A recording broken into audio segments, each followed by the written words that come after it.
Le but de ce rassemblement-là, c'était de permettre aux agentes pastorales de se rencontrer, de se donner du souffle et d'essayer aussi de partager ensemble certaines préoccupations et en même temps aussi voir où est-ce qu'on en est. Jésus a dit « Je suis venu pour qu'ils aient la vie et la vie en abondance ». Alors, c'est une de mes motivations avec une parole avec quoi je pars le matin pour mon apostolat. Quand je vois un jeune qui soit en catéchèse ou en pastoral jeunesse, puis qui rentre dans une rencontre, les yeux ternes, et qu'il en ressort avec les yeux pétillants de vie, pour moi, là, c'est mission accomplie. Moi, je suis convaincue, oui, j'ai un message à apporter à ces jeunes-là, aux membres de ma communauté, mais ce que je reçois, c'est pas mal plus fort que ce que je peux donner. On s'apprend même de la passion, hein. C'est le thème de la rencontre, hein, entre don et passion.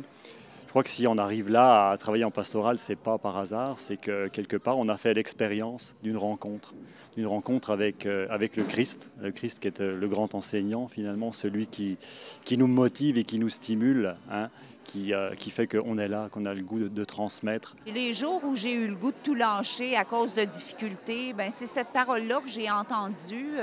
C'est moi qui vous ai choisi et mis à cette place, afin que vous partiez, que vous portiez du fruit et que votre fruit demeure. Alors, ça m'a toujours encouragée à continuer. Je sentais que le Seigneur était là. Votre métier est davantage une vocation. Les intervenants pastoraux sont en position, dans le fond, de discrédit vis-à-vis de la société actuelle au Québec, et donc se trouvent un peu, comme Paul, à contre-courant du bien penser, du bien croire du monde dans lequel ils évoluent. Je pense que les intervenants pastoraux aujourd'hui au Québec peuvent très bien trouver chez Paul une source d'inspiration et de courage pour continuer leur mission ici. Étant mère d'une petite fille de 5 ans, avec les horaires variables qu'on a en pastoral, c'est pas toujours facile les soirs, les fins de semaine, de ne pas être présente à elle.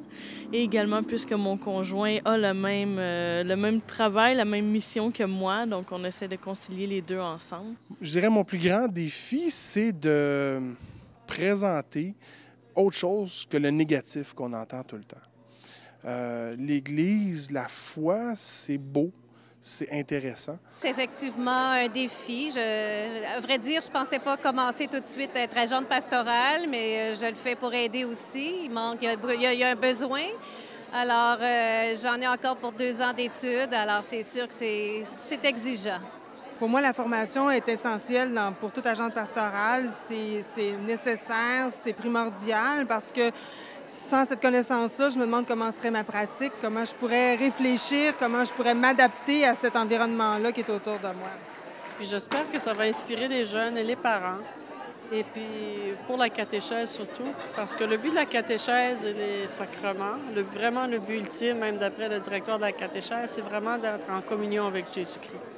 Je trouve qu'on doit voir les agentes et les agentes pastorales qui s'engagent en vertu de leur baptême.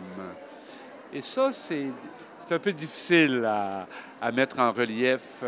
On pense beaucoup plus au vieillissement des prêtres, à la diminution des ressources. C'est pas pour ça qu'on se tourne vers les laïcs.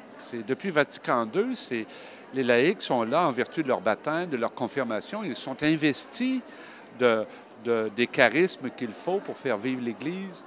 Et je trouve que ça, il faut encore cheminer pour mettre ça en œuvre d'une manière plus particulière. Ce qui m'a impressionné, c'est la conviction des gens, la foi de ces personnes, de ces hommes et de ces femmes à qui on a confié ce ministère au service de l'Église du Québec et la conviction de continuer à travailler, d'y croire envers et contre tous. Aujourd'hui et demain, viens par ton esprit.